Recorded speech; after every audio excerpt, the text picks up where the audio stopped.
So are you going away for a 2-day weekend, but you've somehow packed enough for a month-long apocalypse? Yeah. If you are sick and tired of the jokes about your suitcase practically bursting at the seams, then this right here is going to make you feel so incredibly seen. Because let's just get this straight.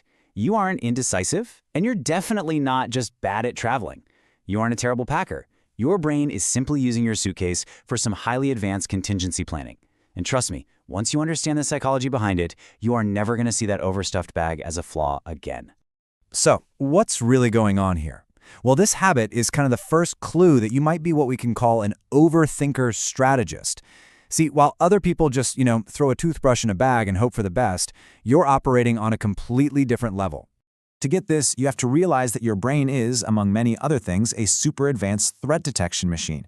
When you leave your house, you're leaving your safe space, the one environment where you have total mastery and control. So, to your nervous system, traveling represents this massive spike in unpredictability. And your brain, it responds to that perceived threat. And this is exactly where the overthinker strategist comes in. This is someone who doesn't just worry in circles about the same thing. Oh no, they think in layers. They're running these mental simulations, they're stress-testing every possible scenario, and they emotionally process the absolute worst case before it could ever happen. Chaos is actually boring to them because they've already lived through it a dozen times in their minds. So how does this actually look when you're packing?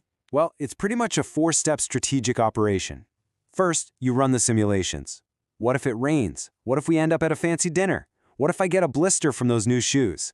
Second, you identify all the flaws in your plan. Third, you mentally process the failure. You feel the discomfort of being cold or underdressed or in pain. And finally, step 4, you pack the solution. That extra sweater, that fancy outfit, the first aid kit. It's not clutter, it's a brilliant strategy. Okay, but here's where it gets even more interesting. If we peel back the next layer, this whole mental process is fueled by a really deep human need for control, especially when we're faced with the unknown. Your suitcase, it basically becomes a form of psychological insurance. And this is such a fundamental human pattern, right? When the bigger things in life feel unpredictable or totally chaotic, we instinctively grab onto the smaller things that we can control with both hands. And this just illustrates the whole dynamic of travel perfectly. On one hand, you've got a massive list of things you have absolutely zero control over. Flight delays, the weather, the moods of the people you're with. But on the other hand, you have your suitcase. And inside it, a whole world of things you have complete and total control over. So every single just-in-case item you pack isn't really about the item itself. It's about creating order on the outside when things might feel messy on the inside. That suitcase becomes this physical manifestation of you taking your power back from the chaos of the world. But we have to ask the question, where does this intense need for contingency planning even come from? For a lot of people, this hypervigilance started way before their first vacation. It often began all the way back in childhood. You see, if you grew up in an environment where things were unpredictable, maybe where chaos was just the norm, or care wasn't consistent, your nervous system learned a really crucial lesson very, very early on. Unpredictability means danger. And stability, that depends entirely on your ability to hold it all together. The timeline, when you look at it, is actually crystal clear. The past experience of an unpredictable environment leads to this core learning. I have to anticipate every single danger to stay safe. And that same operating system, decades later, just looks like an overstuffed suitcase. Think about it. You became the person who plans, who overthinks, who runs through 17 different scenarios before making the smallest decision because you learned that letting your guard down, even just once, had real consequences. Your hyper-preparedness, it wasn't a choice, it was a survival skill. Okay, so let's bring all of this together. It is time for the reframe.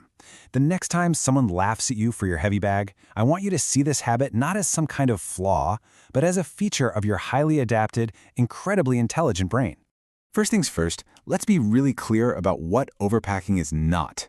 It is not a character flaw. It is not a sign of indecision or disorganization, and it is absolutely positively not laziness. Those labels completely miss the psychological sophistication of what is really happening. Instead, what overpacking is a brilliant subconscious coping mechanism. It's a sign of a deeply strategic imagination.